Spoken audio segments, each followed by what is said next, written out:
ചക്കി പറഞ്ഞ് ഡുണ്ടുവിന് പനിയായിട്ട് വീട്ടിൽ കിടക്കണം. അയ്യോ ഇന്നലെ കഞ്ഞി കുടിച്ചിട്ട് വെച്ചപ്പോഴത്തേക്ക് അവൻ എന്റെ പാത്രം എടുത്തോണ്ട് പോയത്. അവന്റെ ഞാനിങ്ങനെ പാത്രം അതവൻ കൊണ്ടുതരും. നീ ഹോംവർക്ക് എഴുതിയായിരുന്നാ? ഓ എഴുതി. എടുത്താ ഇന്ന് പാത്രം കൊണ്ട് ചെന്നില്ലെങ്കിൽ അമ്മ എന്നെ കൊല്ലും. അയച്ചു പറയടി. ഞാൻ ഹോംവർക്ക് എഴുതിയില്ല.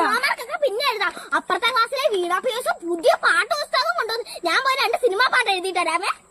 എടി ചക്കി, ഞാൻ ഹോംവർക്ക് എഴുതി തീർന്നില്ല. നീ മിണ്ടായി. അവളിപ്പോ പാട്ടും കൊണ്ടുവരും. നമുക്ക് കളിക്കാൻ വിടുമ്പോഴേ പാട്ട് പാടാം. മണിമുറ്റത്താവണി ആവണി പന്തൽ. ഇടി ഇങ്ങോട്ട് തിരിച്ചു എഴുതി ഒത്തിരി. മണിമുറ്റത്താവണി പന്തൽ തങ്കം തരില്ലേ എന്നിട്ട് പൂ തിങ്കൾ ബില്ലടിക്കാറായി. ആവണി പൊന്നൂനാല് ഞാൻ ഉച്ചയ്ക്ക് എന്ന് എഴുതാം. എന്റെ സ്ഥലത്ത് നിന്ന് മാറ്. മണിമുറ്റത്താവണി പന്തലുണ്ടത് ഞാൻ എഴുതി. ചക്ക എനിക്കും കൂടെ എഴുതിയെടുക്കാം.